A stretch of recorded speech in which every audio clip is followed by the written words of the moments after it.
శ్రీ గణేశాయ నమః. శ్రీ గురు దత్తాత్రేయ నమః. ఈ వీడియోలో మనం ఈ రోజున జూలై మాసంలో మిథున రాశి వారికి ఎలా ఉందో తెలుసుకుందాం. మిథున రాశి మృగశిర 3, 4, ఆరుద్ర 1, 2, 4 పాదాలు, అలాగే పునర్వసు 1, 2, 3 పాదాలు మిథున రాశిలోకి వస్తాయండి. ఈ రాశిలో ఉన్న స్త్రీలకు పురుషులకు ఈ జూలై మాసంలో బాగుంది. గ్రహ సంచారం బాగుంది.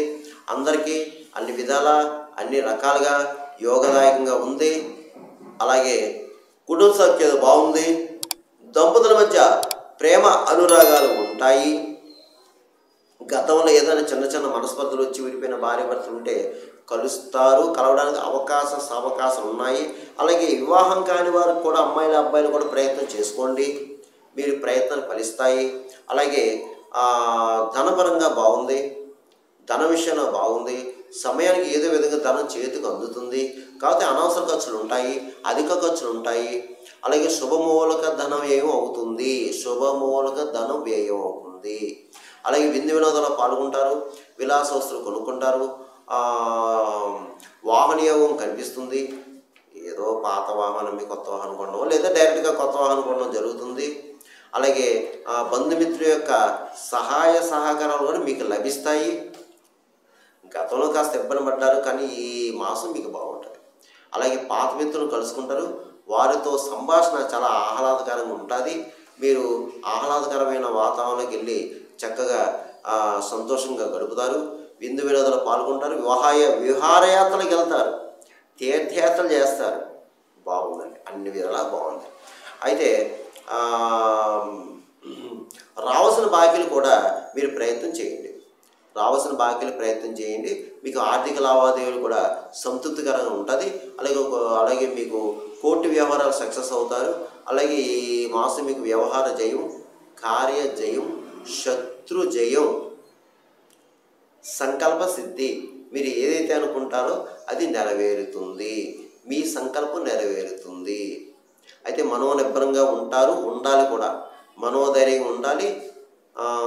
అయితే ఇక్కడ ఏంటంటే మీరు ఈ మాసం పెద్ద వాళ్ళని కలుసుకుంటారు. చక్కగానే పెద్ద రాజకీయ నాయకులను కలుసుకుంటారు. మీకు కావాల్సిన పనులు చేయించుకుంటారు. అలాగే ఈ ప్రభుత్వ సంబంధించిన కార్యాలు ఉంటాయి కదండి.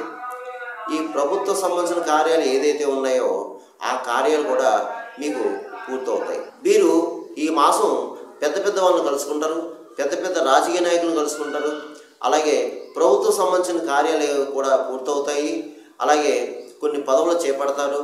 సంఘంలో పరపతి పెరుగుతుంది. మీకు చక్కగాని గౌరవమైన పొందుతారు. అలాగే వృత్తిపరంగా బాగుంది. ఎవరు ఏ వృత్తిలోనూ సరే ఆ వృత్తిలో రాణింపు ఉంటుంది. మీకు గౌరవ పురస్కారాలు లభిస్తాయి. అలాగే మిమ్మల్ని గుర్తిస్తారు. ఈ వృత్తిపరంగా మిమ్మల్ని గుర్తిస్తారు. అంటే మీ స్కిల్ బయటపడుతుంది. అలాగే విదేశీ యోగం ఉంది. అంటే చదువు రీత్యా లేదా ఉద్యోగ రీత్యా విదేశాల్లో ప్రయత్నం చేసే వాళ్ళు ఎవరంటే ప్రయత్నం చేయండి. తప్పకుండా మీ ప్రయత్నాలు ఫలిస్తాయి. అలాగే విదేశాల్లో ఉద్యోగం పోయింది. చాలామందికి జాబులు పోయినాయి. విదేశాల్లో చాలామందికి జాబులు పోయినాయి. ఈ జాబులు పోయిన వాళ్ళు కూడా ప్రయత్నం చేసుకోండి. తప్పకుండా మీకు జాబు దొరుకుతుంది. డీలా పడిపోవద్దు, కంగారు పడవద్దు, టెన్షన్ పడవద్దు. విదేశాల్లో ఉన్న వారికి జాబు దొరుకుతుంది. ఈ రాశి వారికి ఇది అక్షర సత్యం. ఒకవేళ మీ జాతక రీత్యా ఏదైనా ఇబ్బంది అనుకుంటే తప్ప మామూలుగా అయితే దొరుకుతుంది. ఇబ్బంది అయితే లేదు. ఇకపోతే రియల్ ఎస్టేట్ రంగం వరకు బాగుంది. స్పెక్యులేషన్ లాభిస్తుంది. మోటార్ ఫీల్డ్ వరకు బాగుంది. ప్రైవేట్ కాంట్రాక్ట్స్ కూడా బాగుంది, చక్కగా ఉంది. షేర్ మార్కెట్ బాగుంది. అలాగే సినిమా వాళ్ళు, టీవీ సినిమా రంగం వారు ఎవరైతే ఉన్నారో లలిత కళాకారులు వాళ్ళకి మీకు బాగుంది. అలాగే మంచి చక్కటి సువర్ణ అవకాశాలు వస్తాయి. మీకు సినిమా టీవీ రంగం వారికి మంచి అవకాశాలు వస్తాయి, ఉపయోగించుకోండి. అలాగే రాజకీయ నాయకులు ఎవరైతే ఉన్నారో మీకు కూడా బాగుందండి. చక్కగా కొంతమంది ఈ రాశి వాళ్ళు ఆల్రెడీ కొన్ని పదవులు కొన్ని బాధ్యతలు తీసుకున్నారు. కానీ ప్రజలు గుర్తింపు తెచ్చుకుంటారు. కానీ మంచి కార్యాలు చేస్తారు. మీరు చెయ్యాలి కూడా. ప్రజలు ఇంకా మంచి గుర్తింపు తెచ్చుకొని మీరు ఉన్నత స్థాయికి వెళ్తారు. ఇకపోతే వ్యాపారస్తులకు బాగుందండి. అన్ని రకాల వ్యాపారస్తులకి బాగుంది. అలాగే కొత్తగా వ్యాపారం పెట్టుకోవచ్చు. జాయింట్ వ్యాపారస్తులకి బాగుంది. అలాగే ఉద్యోగస్తులకు బాగుంది. ప్రభుత్వ పరంగా ప్రైవేట్ పరంగా ఉద్యోగస్తులు కూడా చాలా చక్కగా ఉందండి. ప్రమోషన్స్ కూడా బదిలీ కూడా రావచ్చు, శాలరీస్ పెరుగుతాయి. ఇక విద్యార్థులు ఎవరైతే ఉన్నారో మీరు చక్కగా చదువుతారు, చాలా చక్కగా చదువుతారు, చదవాలి కూడా. అలాగా ఇతర విషయాలపై పెట్టుకోవద్దు దృష్టి. ఏమ్మా చక్కగా చదువుకోండి, బాగుంటుంది. అలా వివాహం కాని వారు ప్రయత్నం చేసుకోండి, వాళ్ళు ప్రయత్నం చేసుకుంటే తప్పగానే మీరు సక్సెస్ అవుతారు. ఇక దీంట్లో 50 వయసు అంటే 50+, 50 సంవత్సరాలు దాటిన వాళ్ళు ఎవరైనా ఉంటే మాత్రం మీకు అన్ని విషయాలు బాగున్నాయి, కానీ ఒక ఆరోగ్య విషయంలో జాగ్రత్త చూసుకోండి. ఆరోగ్యం మాత్రం ఏమాత్రం మీకు అస్వస్థత ఉన్నా వెంటనే వైద్యుని సంప్రదించి సరైన ట్రీట్మెంట్ చేయించుకోండి. ఇకపోతే ఈ చెప్పి ఫలితాలు, రాశి ఫలాలు కేవలం 40% మాత్రం మీకు వర్తిస్తాయి. మిగతా 60% మీ జన్మజాతకాన్ని బట్టి ఉంటుంది.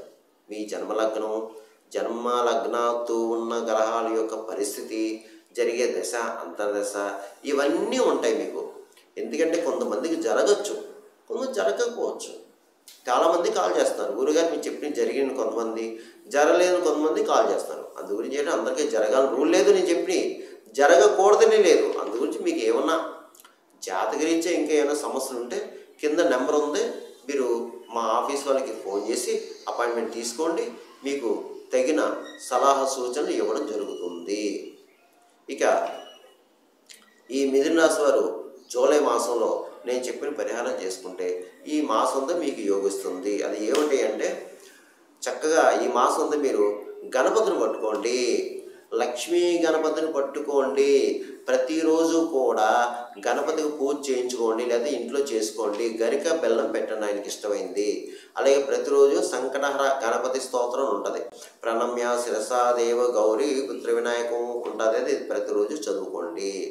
అలాగే గణపతి దేవాలయం బుధవారం వెళ్ళండి. వీలైతే అభిషేకం లేదంటే అష్టోత్తరం పూజ చేయించుకోండి.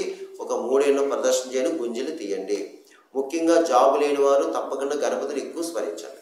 ఈ జాబు లేని వారు, విదేశాల్లో ఉన్నవారు గణపతిని స్మరించుకోండి. లేదంటే ఒక అవకాశం ఉంటే మీ దగ్గరలో దేవాలయం వెళ్ళండి. విదేశాల్లో ఉన్నవారికి దేవాలయం అందుబాటులో లేదనుకుంటే మీ ఇంట్లోనే గణపతి ప్రార్థన చేసుకోండి, అంతే. ఇక ఒక బుధవారం రోజున 1 కిలో పెసలు పచ్చడి వస్త్రంలో మూట కట్టి అయ్యగారికి దానం చేయండి. అలాగే ఎక్కువ ఈ రాశివారు ఎక్కువ ఏమైనా సమస్య బాధలో పడేవారు అని ఉంటే పౌర్ణమి రోజు చండీ హోమం చేయించుకోండి మీ దగ్గర అమ్మవారి దేవాలయంలో. ఇక గోవుకి గడ్డి వేయండి, పావురాలకి జొన్నలు వేయండి, పిచ్చుకలకు చిరుధాన్యాలు వేయండి, కాకులకి దీపన్నం పెట్టండి, కుక్కలకి బిస్కెట్లు బ్రెడ్ పెట్టండి. భిక్షగాలకి ముఖ్యంగా ఈ మిథున రాశి వారు భిక్షగాలు ఎప్పుడైనా బుధవారం రోజున తారసపడితే తప్పకుండా తినడానికి పండో పొలమో పెరుగన్నో ఇవ్వండి, మంచినీళ్ళు ఇవ్వండి, మజ్జిగ ఇవ్వండి. తప్పకుండా మీకు కర్మదోషాలు తగ్గుతాయి, అలాగే మిథున రాశి వారు ఎవరైనా పితృదేవతలు ఏమైనా ఉంటే పితృకార్యాలు నిర్వర్తించుకోండి చక్కగానే. ఎందుకంటే మనం ఎన్ని పూజలు, పునస్కారాలు, నోవులు, వ్రతాలు, యజ్ఞాలు, హోమాలు, యాగాలు చేసినా పితృదేవతల యొక్క శాపం ఉంటే, పితృదోషం ఉంటే మీకు ఏ పని అవ్వదు. ఇది మైండ్లో పెట్టుకోండి దయచేసి. అందువల్ల మీరు ఆ యొక్క దోషాలు ఏమైనా ఉంటే మీరు ప్రతి అమావాస్యకి మీ దగ్గర ఉన్న శివాలయంలో అయ్యగారికి స్వయంపాకం ఇచ్చి పితృదేవతల పేరు చెప్పి స్వయంపాకం ఇవ్వండి. అన్నదానంలో పాల్గొనండి, అన్నదానం చేయండి, లేదా నదీ క్షేత్రం వెళ్ళి కూడా చేసుకోండి, మీ అవకాశాన్ని బట్టి. అందువలన ఈ మిథున రాశి వారు నేను చెప్పిన పరిహారం చేసుకుంటే మీకు ఈ మాసం అంతా బాగుంటుంది, యోగిస్తుంది, మంచి జరుగుతుంది. సర్వేజన సుఖనో భవంతు, శుభం భవతు, స్వస్తి.